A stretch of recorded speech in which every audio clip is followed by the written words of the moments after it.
ஸ்ரீமதி ராமானுஜாய நமக. வசுதேவசுதம் தேவம் கம்சச்சாணூரமர்தனம் தேவகீ பரமானந்தம் கிருஷ்ணம் வந்தே ஜகத்குரும். நாள்தோறும் பகவத்கீதையில் நம்ம 5வது அத்தியாயத்தில் 20வது ஸ்லோகத்திலிருந்து ஒரு 6 ஸ்லோகங்களில் 6 நிலைகள், அதாவது ஆத்ம சாட்சா்காரத்தில் இருக்கக்கூடிய அந்த 6 நிலைகள் பற்றி பார்த்துட்டு வந்தோம். அதுலேயே வெவ்வேறு படிக்கட்டுகள் இருக்கும் இல்லையா. எடுத்த உடனே எல்லாரும் அந்த ஆத்ம சாட்சா்காரத்துக்கிட்ட போயிட முடியும் அப்படின்னு நம்மளால் சொல்ல முடியாது. அப்போ அதுலேயே ஒவ்வொரு நிலை இருக்குது. அந்த நிலை என்னென்ன அப்படின்ட்டு பார்த்துட்டு வந்தோம். அதில் முதல் நிலை பிடிச்சது பிடிக்காதது அதெல்லாம் பாதிக்காத ஒரு நிலை. எனக்கு இது பிடிக்கும் அதனால் ரொம்ப சந்தோஷமாகிறதும், இல்லை பிடிக்காததை கண்டா ரொம்ப கோவப்படுறதோ இல்லை துக்கப்படுறதோ அந்த மாதிரிலாம் இல்லாமல் பாதிக்காத ஒரு நிலை. அடுத்து வெளி விஷயங்கள் எதுவும் பாதிக்காத ஒரு நிலை.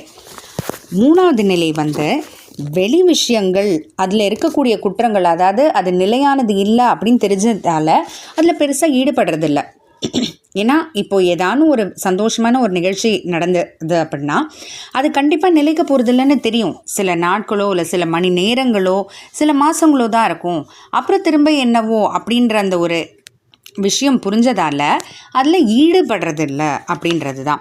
அடுத்து 4வது நிலை இந்த உடம்பு விழறதுக்கு முன்னாடி, ஏன்னா இப்போ இந்த உடம்பு விழுந்துடுச்சு அப்படின்னா நமக்கு ஒரு ஆசை பேராசைக்கோ கோவத்துக்கோ இடம் இருக்காது. கண்டிப்பாக இந்த உடம்பு இருக்கிறதுனால தானே இது மூலமாக இது எல்லாமே நடக்குது. ஆனால் உடம்பு விழறதுக்கு முன்னாடியே காமம் குரோதம், அதாவது ஆசைகள் கோபங்கள் தவிர இந்த பிறவி இறப்பு அப்படின்ற இந்த துக்கச்சுழல், இந்த சம்சாரத்தை ஜெயிக்கிற நிலை தான் 4வது நிலை. அடுத்து 5வது நிலை ஆத்மாவிடத்திலேயே சந்தோஷம், ஆத்மாவிடத்திலேயே ஈடுபட்டுக்கிட்டு ஆத்மாவை வச்சே திருப்திப்பட்டுக்கிட்டு அதிலேயே நிலை நிற்கக்கூடிய அந்த ஒரு நிலை தான் 5வது நிலை.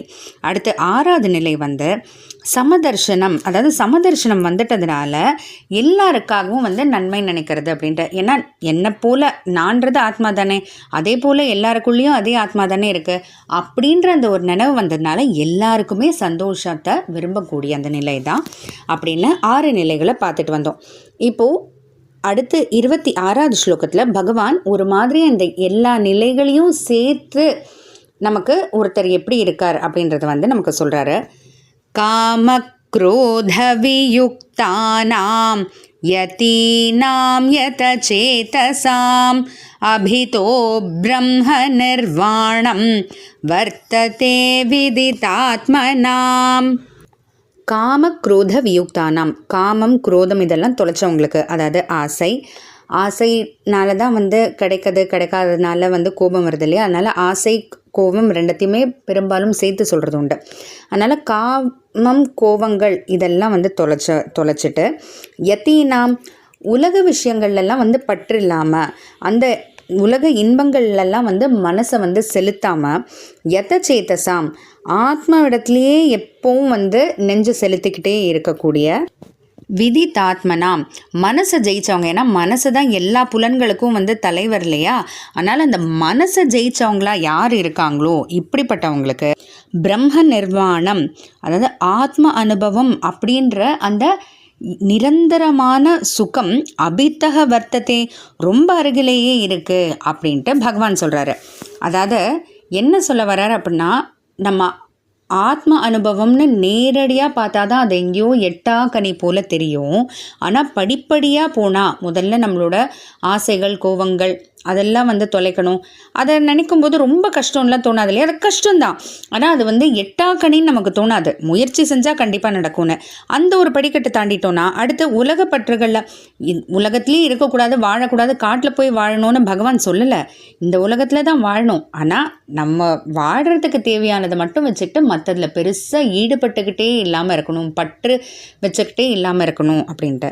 சரி, அடுத்து அந்த படிக்கட்டு இது பண்ணியாச்சு. அடுத்து யதசேதசாம், எப்போ நம்ம உலக விஷயங்களில் பெருசாக பற்று இல்லையோ அப்போவே ஆத்மாவை நோக்கி நம்மளோட சிந்தனையெல்லாம் போக ஆரம்பிச்சிரும். ஆத்மாவிடத்துலேயே நம்ம ஈடுபட ஆரம்பிச்சிருவோம். விதிதாத்மனாம், உலக விஷயங்களில் போகலை, அதே போல் ஆத்மாவை பற்றி நினைக்கிறோன்னா அப்போ ஆட்டோமேட்டிக்காக நம்ம மனசை ஜெயிச்சிட முடியும். ஏன்னா எதுலேயும் நம்ம பெருசாக ஆசை வைக்கலை இல்லையா. அப்போ என்ன சொல்கிறார் பகவான், அப்போ இப்படி படிக்கட்டாக பார்த்துட்டு வந்தேன்னா எவ்வளோ சுலபமாக இருக்குது. ஏன்னா இந்த படிக்கட்டில் வந்தாச்சுனாலே அந்த ஆத்ம அனுபவம்ன்றத சுகம் ரொம்ப கிட்டக்க வந்துடுச்சு அப்படின்ட்டு பகவான் சொல்கிறாரு. எடுத்த உடனே ஆத்ம அனுபவம் ஆத்ம சாட்சா்காரம்னு ரொம்ப பெருசாக யோசிக்காத, இந்த படிக்கட்டாக யோசிச்சா எவ்வளோ கிட்டக்க இருக்குது, எவ்வளோ சுலபம் அப்படின்னு பகவான் நமக்கு எளிமைப்படுத்தி சொல்கிறாரு. அதனால் நம்மளும் நம்மளோட வாழ்க்கையில் ஏதான ஒரு பெரிய பிரச்சனை இல்லை ஒரு பெரிய சாதிக்க முடியாத ஒரு விஷயம்னு தோணுச்சுன்னா அதை படிக்கட்டாக பிரித்து நம்ம பார்த்தோன்னா கண்டிப்பாக சுலபமாக தெரியும். பகவான் சொல்கிறபடியே நம்மளும் வாழ்க்கையை வாழ்ந்து பார்க்கலாம். ஜெய் ஸ்ரீ கிருஷ்ணா.